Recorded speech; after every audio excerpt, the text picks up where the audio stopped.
Hi నమస్తే, welcome to మర media. నేను మీ కేవీఆర్. అసెంబ్లీలో జనాన్ని జగన్ ను ఎంత తిడితే అంత పెద్ద పదవులు వస్తాయనడానికి విష్ణుకుమార్ రాజు, విశాఖ నార్త్ ఎమ్మెల్యే విష్ణుకుమార్ రాజు ప్రత్యక్ష ఉదాహరణ అనమాట.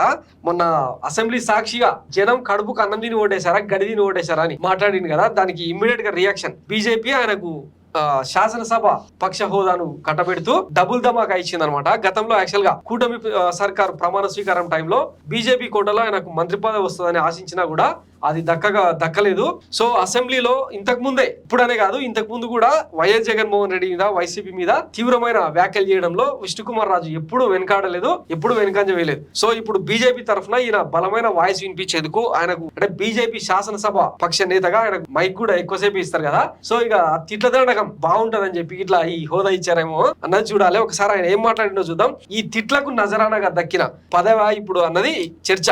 నాయుడు గారు నాయకత్వంలో రాష్ట్ర ప్రజలకి, ప్రపంచంలో ఉన్న ప్రతి తెలుగు వారికి పూర్తి విశ్వాసం ఉంది అధ్యక్ష. అట్లాగే ఇంకొక విషయం కూడా గౌరవ ముఖ్యమంత్రి గారి ద్వారా ప్రజలకి కూడా చెప్పవలసిన అవసరం ఉంది. దుర్మార్గపు ప్రభుత్వం వైఎస్ఆర్సీపీ ప్రభుత్వానికి కూడా 40% మంది ఓట్లు వేశారంటే వాళ్ళు అన్నం తినేపోసారా, లేకపోతే మనసుతోటి ఆలోచించి ఓటు వేశారా, ఏ విధంగా ఓటు వేశారా అనేది మాకైతే అర్థం కావటం లేదు. ఇది కూడా ఓటు హక్కు వినియోగించుకోవడం ప్రతి ఒక్కరి హక్కు. కానీ ఓటు ఒక మంచికి ఓటు వేయాలి, ఒక చెడుని దూరంగా పెట్టాలని చెప్పి 5 సంవత్సరాల పరిపాలన చూసిన తర్వాత కూడా వాళ్ళు ఈ విధంగా చేయటం అనేది ఒక్కసారి ఆలోచించవలసిన అవసరం ఉంది అధ్యక్ష. అది కూడా మీ ద్వారా అదే అనమాట, మీకు ఓటేసింది ఎందుకు అనేది ఎవరు చెప్తే వాళ్ళు కొట్టుకోవాల్సిన టైం అనమాట ఇది. ఇక్కడనే కాదు, మోడీకి కూడా 240 సీట్లే వచ్చినాయి. ఆయనకేం 400 అబ్కీ బార్ 400 బార్ అని ఏదో స్లోగన్ తీసుకున్నారు కదా, మరి అన్ని సీట్లు ఎందుకు ఇయ్యలే? ఇంకా అట్లాంటి దేశ ప్రజలను కూడా తిట్టే ప్రయత్నం చేస్తారా? సిగ్గుండాలే కొంచెం అన్న. ఓటేసే జనాల్ని మాట్లాడిన రాజకీయవేత్తలు ఎక్కడన్నా చూసిరా? మీ దిక్కుమాల పాలనకు ఆడ ఫైజాబాద్ అయోధ్యను ఏడైతే కట్టినో ఆ స్థానమే దక్కలేదు మీకు.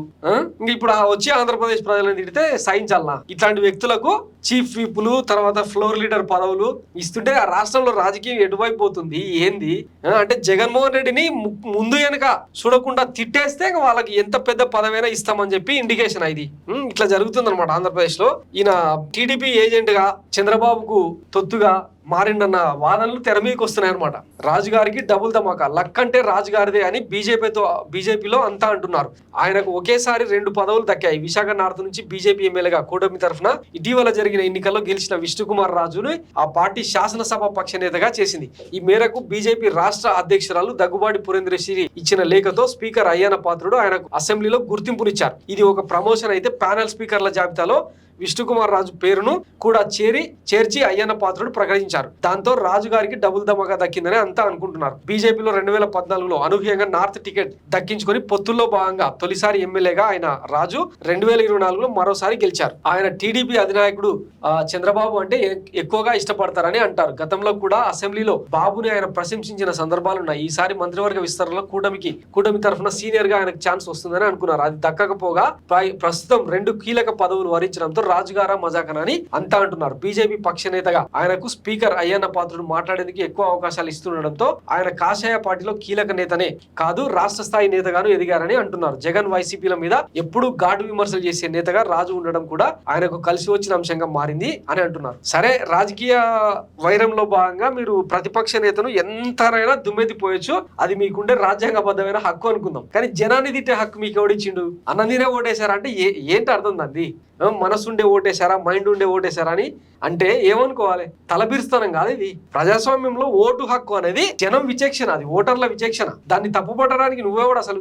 ఇట్లాంటి పదప్రయోగాలు చేసే గతంలో చాలా మంది పదవులు కోల్పోయారు. ముఖ్యమంత్రులుగా కూడా కుర్చీ నుంచి దిగిపోవాల్సిన సందర్భాలు చాలా ఉన్నాయి. నా చెప్పుతో సమానం మీ ఎమ్మెల్యేల పదవులు అని చెప్పి ఎన్టీ రామారావు అన్నందుకు 1985లో ఒకసారి, 1995లో ఒకసారి 2 సార్లు కుర్చీ గుంజేసారు. గుర్తుందా ఈ విషయం ఎవరికన్నా? సో అధికారం మనంతో ఏది పడితే అది మాట్లాడతాం అంటే కుదరదు. అసలు రాజకీయంలో మాట అంటే నోట్లకెళ్ళి వచ్చే ఒక మాట తూటలాగా వెళ్తుంది, దాన్ని వెనక్కి తీసుకునే అవకాశం ఉండదు. తూట కానీ మాట కానీ ఒకసారి రిలీజ్ అయిందంటే దాన్ని వెనక్కి తీసుకోవడం సాధ్యం కాదు. ఇవన్నీ గుర్తుపెట్టుకుని రాజకీయాలు చేయాలి. జనాన్ని అంటే ఎవరు జయిస్తాడు? ఇప్పటికే మా స్టోరీల్లో చాలా మంది గడ్డి పెడతా ఉన్నారు. ఒకసారి ఆ కామెంట్లను చూసినా బుద్ధి వస్తుంది. చదువుకునే ప్రయత్నం చేయండి. థ్యాంక్స్ ఫర్ వాచింగ్ మర మీడియా. నేను మీ కేవీఆర్. Thank you.